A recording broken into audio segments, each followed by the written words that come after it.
तो आज बच्चों हम पढ़ेंगे नेक्स्ट टॉपिक एज़ोट्रोप्स। मैंने आपसे कहा था ना ये हम डिटेल में पढ़ेंगे कि लो बॉइलिंग है या फिर हाई बॉइलिंग है ना। तो बेटा एज़ोट्रोप क्या है? The solution in which vapor pressure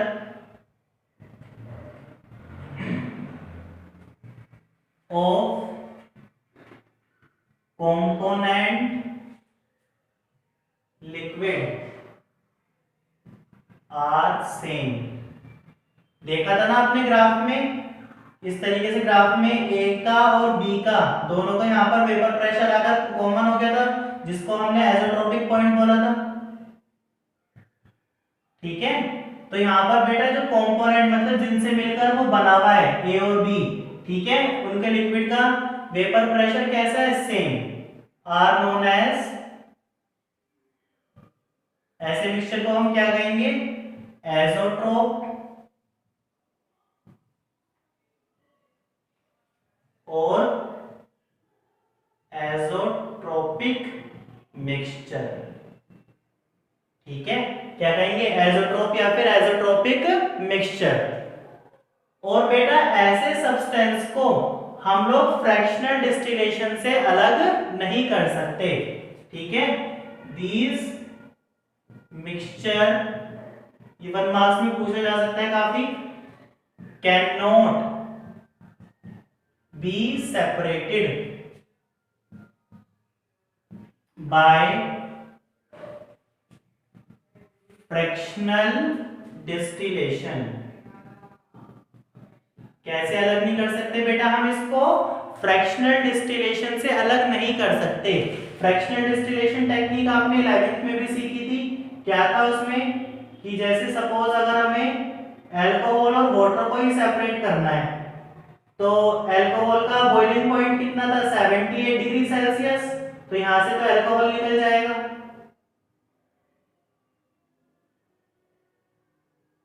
और यहां पर ऊपर अगर वाटर है तो वाटर का कितना होता है बेटा? 100 डिग्री सेल्सियस। यहां से वाटर निकल जाएगा।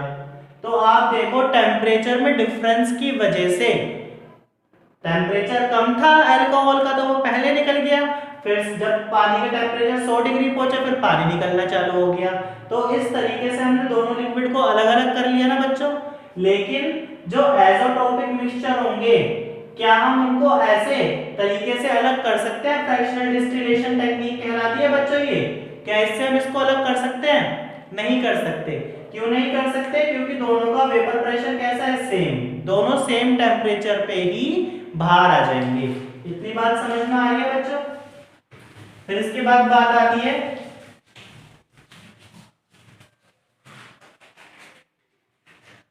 Raoult's law for volatile solute. ये सॉल्यूशन पूरा लेते हैं ना, सॉल्यूट सॉल्वेंट अलग अलग में लिखकर। Raoult's law for volatile solution. Raoult's ने अपना नियम दिया जो सॉल्यूशन वोलेटाइल होंगे। वोलेटाइल मतलब जो भाप बन के उड़ सकते हैं। ठीक है ना? According to this law,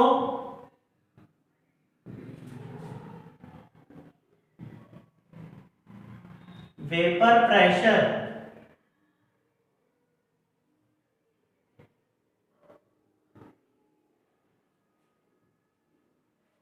of component liquid is equal to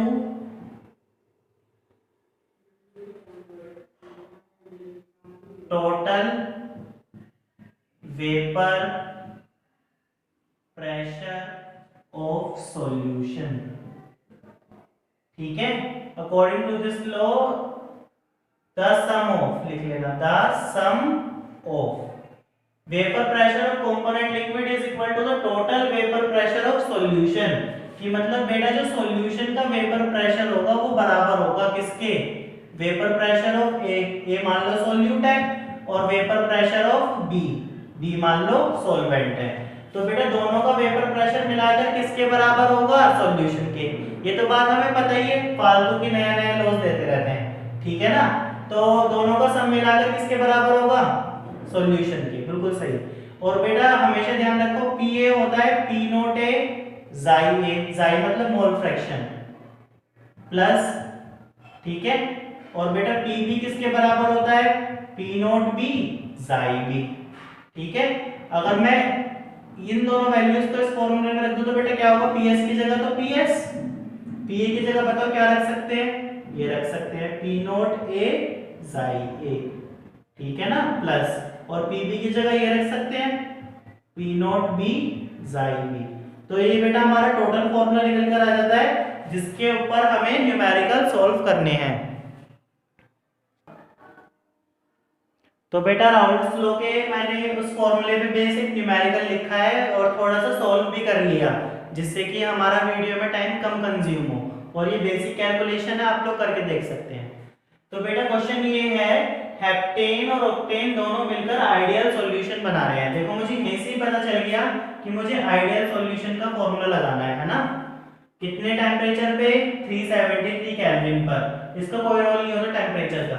vapour pressure of two component 105.2 kilo pascal, दो चीजों का है, और 46.8 kilo pascal respectively. What will be the vapour pressure of mixture, mixture का वेपर प्रेशर बच्चों बताना है जब 25 ग्राम हेप्टेन को और 35 ग्राम ऑक्टेन को मिलाया जाएगा। तो मैंने बेटा दोनों के लिए अलग अलग कॉलम क्रिएट कर लिए हैं, इधर हेप्टेन के लिए और इधर ऑक्टेन के लिए। हेप्टेन का वजन W कितना दिया गया है उन लोगों को, 25 ग्राम, और बेटा ऑक्टेन का वजन कितना दिया गया है, 35 ग्राम। हेप्टेन का M निकालना आता है ना, देखो कैसे निकालेंगे हेप्टेन का M। हेप्टेन का फॉर्मूला C7H16, यानी कि कार्बन का 12 मल्टीप्लाई 7 प्लस हाइड्रोजन का 1 मल्टीप्लाई 16, ये बेटा टोटल निकल कर आ जाएगा कितना, 100। आप कैलकुलेशन कर सकते हैं, ठीक है। और जाई ए क्या हो जाएगा, number of moles of A, तो टोटल नीचे होता है number of moles of A plus number of moles of B, ठीक है। तो यहाँ पर ये 25 नंबर ऑफ मोल्स ऑफ, अगर मुझे ए निकालना है तो कैसे निकालूंगा, W अपॉन M, W कितना आ जाएगा 25, ठीक है, और M कितना आ जाएगा 100। ऑब्वियस सी बात है 0.25 दिया है, देखो 0.25 भी लिखा है ना। तो ये सब बेटा रफ कैलकुलेशंस हैं, रफ वर्क है ये सब, ठीक है ना। और ऐसे आप number of moles of B निकाल सकते हैं, ऑक्टेन का फॉर्मूला पुट करके इसकी वैल्यू निकाल लेंगे, और नंबर ऑफ मोल्स ऑफ बेटा बी क्या हो जाएगा 35 अपॉन 114, जो कि निकल कर कितना आ जाएगा 0.30। तो यहाँ पर बेटा मैंने फॉर्मूले में वैल्यू पुट करके सॉल्व करके मेरा मोल फ्रैक्शन कितना आ रहा है, ए का 0.55454, और इसका कितना आ रहा है 0.545। और बेटा मुझे वेपर प्रेशर गिवन था, देखो कितना था 105.2, वही वैल्यू मैंने यहाँ चेक दी। और यहाँ पर बेटा बी का वेपर प्रेशर कितना था 46.8, इसकी वैल्यू यहाँ चेक दी।